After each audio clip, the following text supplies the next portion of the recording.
à tous, bienvenue sur cette nouvelle vidéo, j'espère que ça va, moi ça va très bien.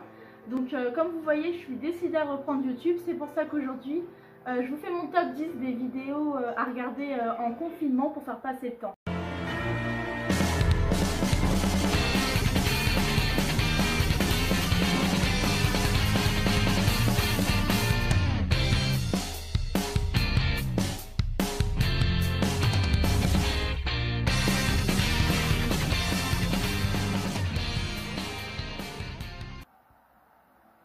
En 10e position, j'ai mis Vampire Night que vous pouvez regarder sur Netflix.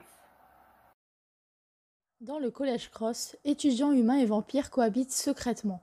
Yuki, avec l'énigmatique Zéro, doit s'assurer que cette cohabitation reste pacifiste.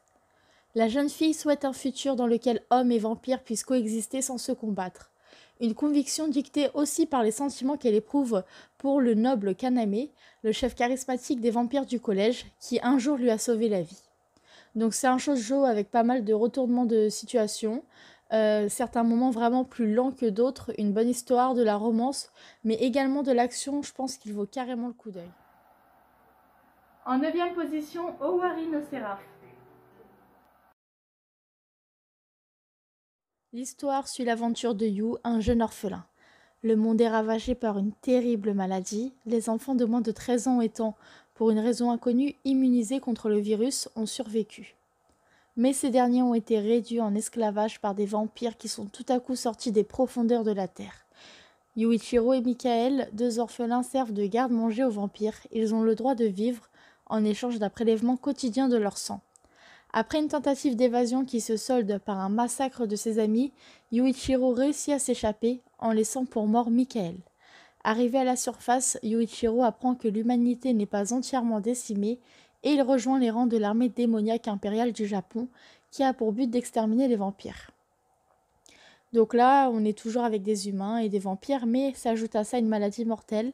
L'histoire commence par un drame, puis par des envies de vengeance, et avec le temps, on apprend des choses qui nous donnent envie de continuer l'anime jusqu'à la fin. En 8e place, Prince of Stride. Le stride est un sport extrême où s'affrontent des équipes mixtes composées de 6 personnes. Ces dernières doivent se passer le relais au cours d'une course frénétique jonchée d'obstacles divers, tels des escaliers par exemple. Takeru Fujiwara et Nana Sakurai sont deux élèves de première année fans de ce sport. Malheureusement, le club de leur établissement, l'Académie Honan, ne participe plus aux compétitions faute de membres. Malgré tout, les deux lycéens sont bien destinés à redonner vie au club et à créer une nouvelle équipe.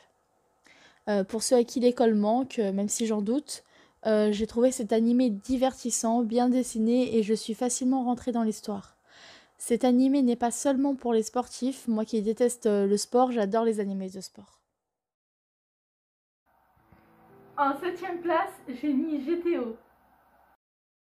Eikichi Onizuka, 22 ans, célibataire et libre comme l'air, est un jeune professeur, ancien voyou et chef de gang, qui est nommé pour son premier poste dans une classe difficile. Il montre rapidement une vision de l'enseignement totalement décalée avec les pratiques habituelles. Ses réactions anticonformistes et directes, souvent humoristiques, sont l'axe central de cette série. Il va évoluer avec cette classe dont la spécialité est de faire craquer moralement leurs professeurs. Bon, toujours dans le thème de l'école, mais avec de l'humour et un prof que j'aurais adoré avoir, je vous conseille cet animé que vous pourrez sûrement trouver sur YouTube. Je pense que beaucoup d'entre vous l'ont regardé, et pour tous ceux qui sont fans des versions japonaises tout comme moi, regardez-le en français s'il vous plaît, car je trouve que la version française est géniale et rajoute beaucoup de charisme au personnage. En 6e place, on retrouve Durarara. Mikado Ryogamine est un jeune ado qui a toujours vécu dans le centre-ville. Suite à l'invitation de son ami d'enfance Masaomi, il est transféré dans une école dans le quartier d'Ikebukuro. Mais Masaomi l'informe de la présence d'habitants dangereux comme un homme violent aux allures de barman, un gang mystérieux dont les membres se nomment Dollars. Mais rapidement, Mikado va faire la connaissance d'un personnage encore plus surprenant, une vraie légende urbaine, le cavalier sans tête chevauchant une impressionnante moto noire. Alors combien de fois je conseille cet animé aux gens et combien d'entre eux ne l'ont toujours pas regardé. C'est vrai que le résumé n'a pas l'air si bien que ça, que le début est un peu lent, mais non seulement il est super bien fait avec plusieurs remontées ou avancées dans le temps, des mises en scène impressionnantes, du suspense, et plus on avance, plus on rentre dans une guerre de gangs. On suit plusieurs personnages différents mais qui se croisent ou se connaissent, Et les personnages sont attachants, on se retrouve souvent en l'un d'entre eux, et il y a même des clins d'œil pour d'autres. Allez, on passe au top 5 avec Baccano. En 1711, dans un bateau à destination des États-Unis, des alchimistes invoquèrent le démon pour obtenir la vie éternelle. Celui-ci leur fit boire un breuvage qui leur assura l'immortalité et la jeunesse éternelle, chose que j'aimerais bien avoir, ceci dit. Mais ce terrifiant pouvoir provoqua des conflits entre les alchimistes et ceux-ci se dispersèrent pour échapper à ceux d'entre eux qui, avides de pouvoir, voudraient les faire disparaître. 1930, États-Unis d'Amérique. Bien que plus de 200 ans se soient écoulés, les destins des alchimistes restants et celui de plusieurs personnes vont se croiser par un concours de circonstances.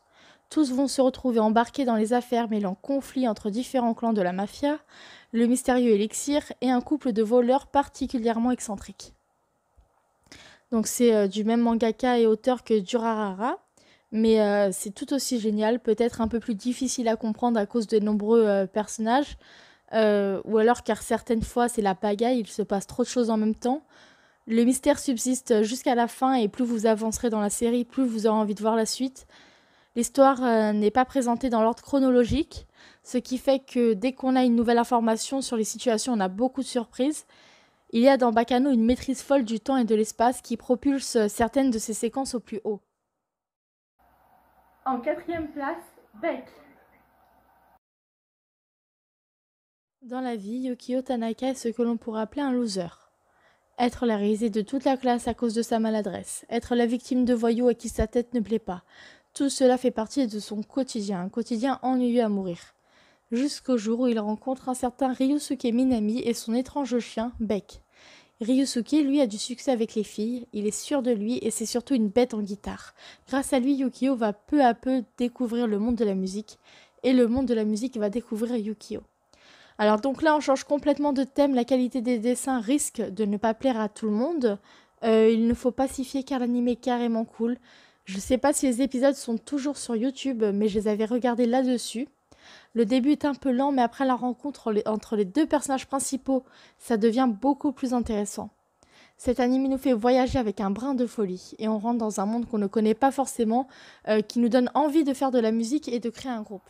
En 3e place, Initial D.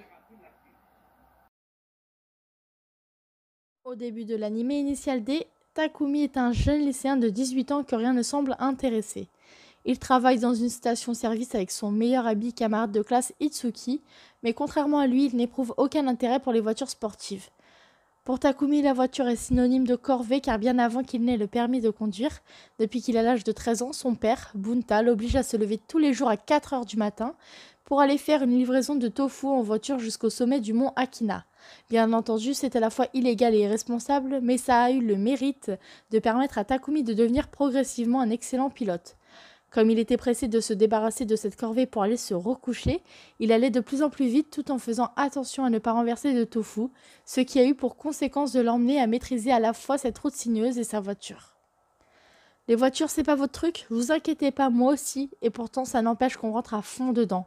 Encore un animé facile à regarder, attachant et qui nous aide à passer le temps convenablement. Les saisons sont en libre accès sur YouTube. C'est ancien, donc la qualité d'image n'est pas la meilleure, mais au fil des saisons, elle s'améliore grandement.